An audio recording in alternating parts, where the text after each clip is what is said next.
O Impulso Negócios desta semana tá pra lá de especial.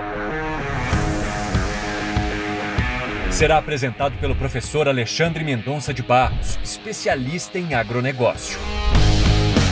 Durante o programa, ele vai projetar o que devemos esperar da safra 21-22 e também irá responder perguntas de produtores e do time de Campo da Baia sobre tendências e oportunidades para o setor agrícola nos próximos meses.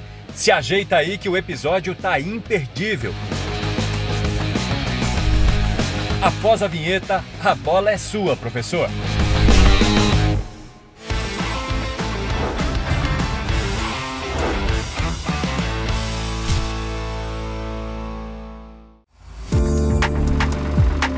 Olá, hoje vamos discutir um pouco o que está acontecendo no cenário agrícola internacional.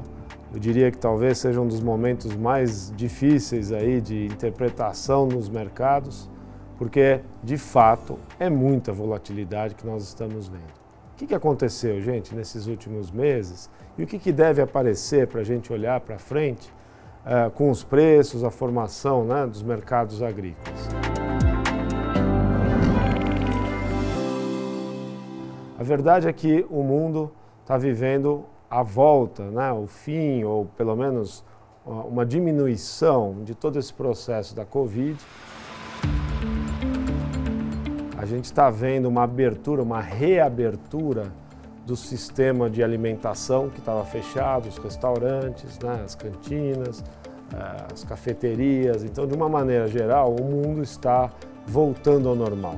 E está voltando ao normal turbinado. Vimos aí os preços de carne subindo no mundo inteiro, acho que o grande destaque são os Estados Unidos. E com isso, gente, uma demanda bastante forte de grãos, né?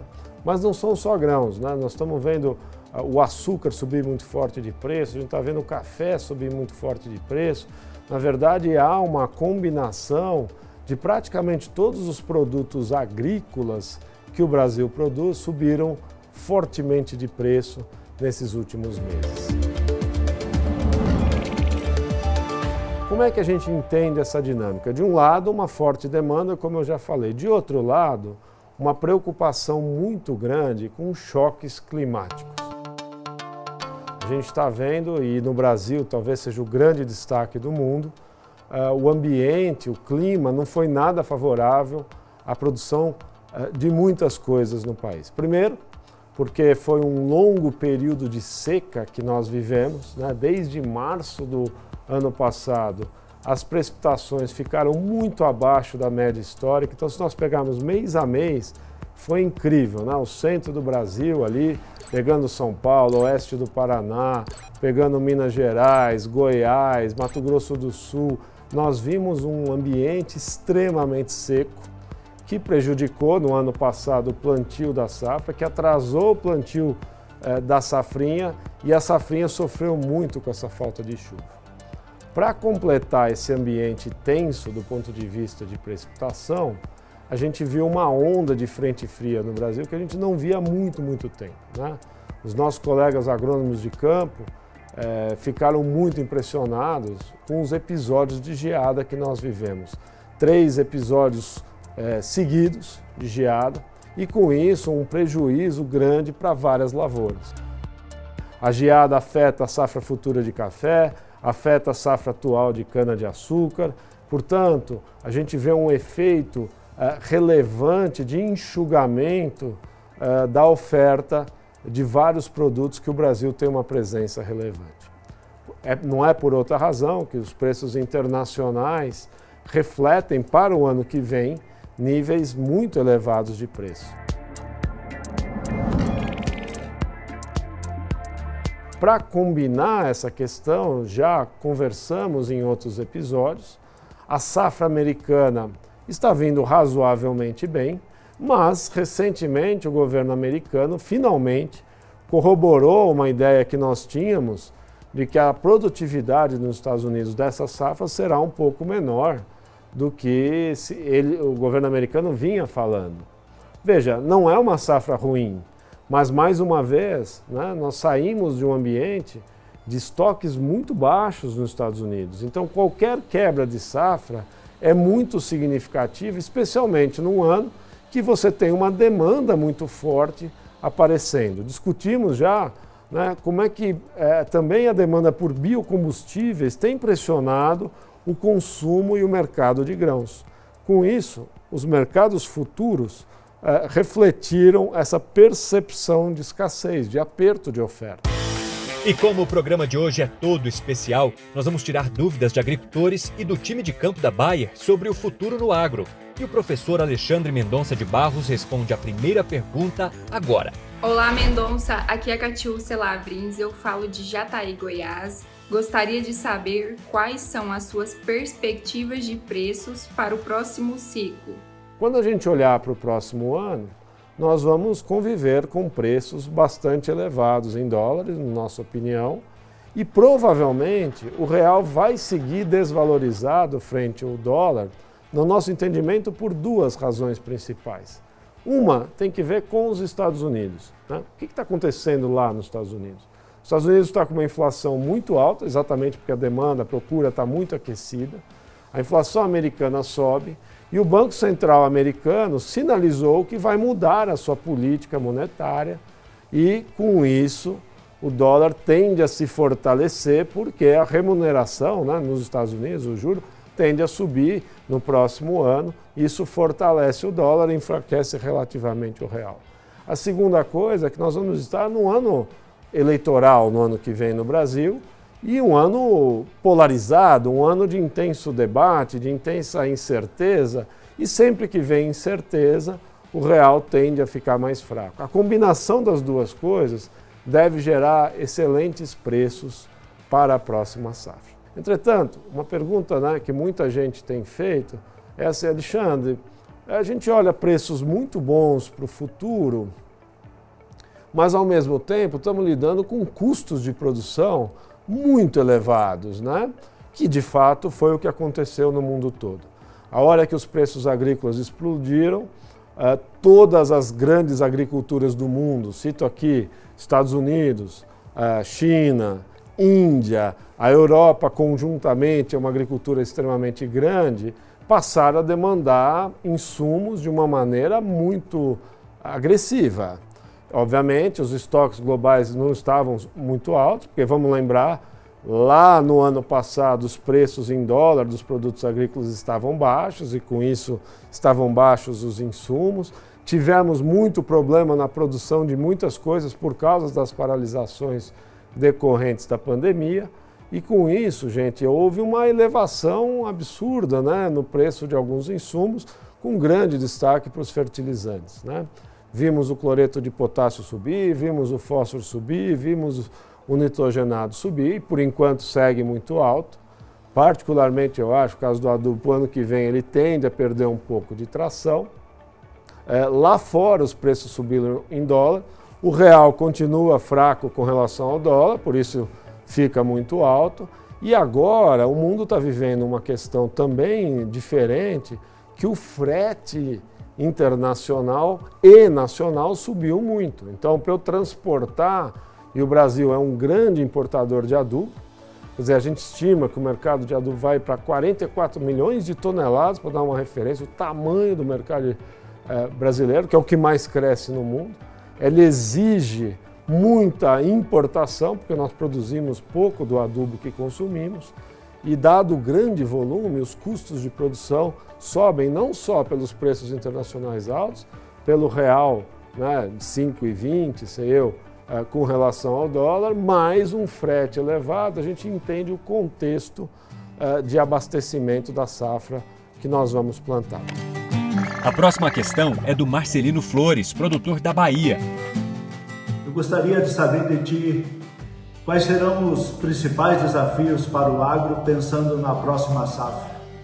Existe um desafio brasileiro também, que com a quebra do milho safrinha, né, nós vamos ver menos fretes se deslocando para o porto a partir de novembro, dezembro. Então, a todos os colegas produtores, essa é uma percepção relevante. A gente precisa tentar fazer uma antecipação, né, desse deslocamento dessas cargas, porque eu insisto, Os volumes necessários para a próxima safra, que será plantada no Brasil de adubo, são imensos e nós vamos ter um desafio de abastecimento, especialmente porque normalmente o adubo entra pelos portos no frete de retorno do produto que vai ao porto para ser exportado. Então, um foco de atenção de todos os produtores, eu acho, é justamente estar com os seus insumos dentro de casa o mais cedo possível. Parece, pelo que os meteorologistas estão dizendo, que este ano é um ano mais normal do ponto de vista de chuvas. Não devemos ter um atraso, né? Nesse sentido, né? Talvez não vá ter um atraso tão grande na entrada das chuvas, o que só reforça a importância de antecipação. Veja, como é que eu lido com o mundo de custos em alta, né? Vários produtores conseguiram antecipar as compras de insumos antes dessa grande alta. Então, para um pedaço do sistema nosso, houve uma antecipação de compra. Por outro lado, ainda há algumas compras a acontecerem e, com isso, nós vamos lidar com preços relativamente elevados. Na minha opinião, né, insumos caros, se eu tiver um bom preço, uma boa relação de troca, eu acho que a gente deveria amarrar as duas pontas. Então, essa é uma consideração, tá? Para quem não comprou antecipadamente os insumos, me parece de bom tom também aproveitar os bons preços, os altos preços, para tentar travar esse risco. Segundo ponto, para mim, de muita relevância, foco em produtividade, controle de custos, em tecnologia para elevar a produtividade.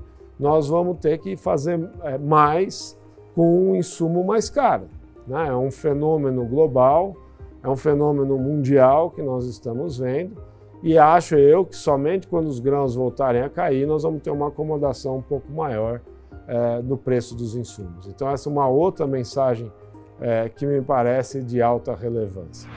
Alexandre, Ademar Marçal, Fazenda São Francisco, oeste da Bahia. Eu gostaria de saber quais as oportunidades e tendências para o agro na safra 21-22. Há espaço para se planejar, para fazer um bom planejamento. Tá? Eu estou vendo muita gente avessa a vender nesses preços elevados, porque no ano passado muita gente vendeu antecipado, corretamente, travou custos de produção muito mais baixos do que hoje. Então, o que parece um mau negócio foi um bom negócio sob a ótica de trava de custos. Mas eu entendo, né? Poderia ter ganho muito mais se não tivesse vendido antecipadamente, então também não vou vender para frente.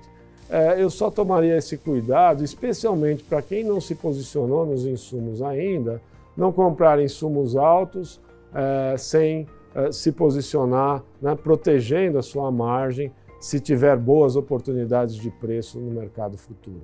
Acho que essas considerações são muito importantes para a gente lidar com toda a volatilidade, todo o risco que e faz parte dos negócios agrícolas. Agora vamos para a última pergunta. É a vez do representante de vendas Bayer, Walter Júnior, do Paraná. Fala aí, Walter. Mendonça, a minha dúvida é a seguinte: quais são os principais fatores que precisam ser monitorados no âmbito internacional? Eu acho que o primeiro fator essencial é ver esse fechamento de safra americano, né?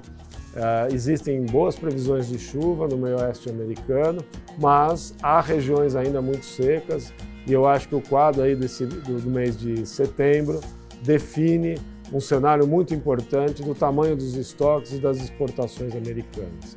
Esse, para mim, é o assunto número 1. Assunto número 2. A China recompôs seu estoque de suínos. Ao mesmo tempo que ela recompôs os estoques de suínos, há uma nova onda, né, de peste suína africana e as margens da suinocultura chinesa caíram muito, porque o preço do suíno caiu bastante e o grão continua muito alto. Então, uma variável chave para equilíbrio do ano que vem, tá, é se o rebanho suíno chinês consegue se manter consistente, forte no sentido de ter uma demanda de grãos, porque é o principal importador hoje de soja, disparado, mas hoje é um importante importador de milho. A gente precisa acompanhar a evolução do rebanho suíno chinês, que há alguma dúvida no ar quanto ao tamanho dele, por decorrência do tamanho da demanda de soja, da procura por soja brasileira, argentina, americana, mas o Brasil é o principal fornecedor da China. Eu acho que esses dois assuntos hoje são os assuntos mais importantes do mercado internacional. Aí é um assunto brasileiro para a gente olhar, mas acho que a gente vai estar muito conectado com esse assunto. Essa é a nossa safra atrasa de novo, a ser plantada, que por sua vez pode trazer novos riscos para a safrinha. Isso é mais um ingrediente de volatilidade no mercado de grãos. Então, acompanhar bem o que está acontecendo no fechamento de safra americano, o que está acontecendo no estoque de suínos da China e sua demanda de grãos, e no caso brasileiro, a entrada de plantio vai ser muito importante para marcar o cenário internacional de grãos. Ponto final em mais um Impulso Negócios. O programa que projetou e tirou dúvidas sobre a safra 21-22 com a fera Alexandre Mendonça de Barros vai ficando por aqui. Pessoal, muito obrigado pela oportunidade de dividir o cenário agrícola, especialmente o cenário de grãos. Espero que eu possa ter contribuído de alguma maneira com a leitura desse momento tão difícil, e eu espero poder encontrá-los mais adiante em novos programas Impulso Negócios.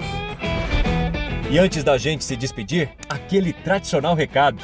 Se você gostou do programa, curta, comente, inscreva-se no nosso canal e ative o sininho para ficar por dentro de todas as novidades.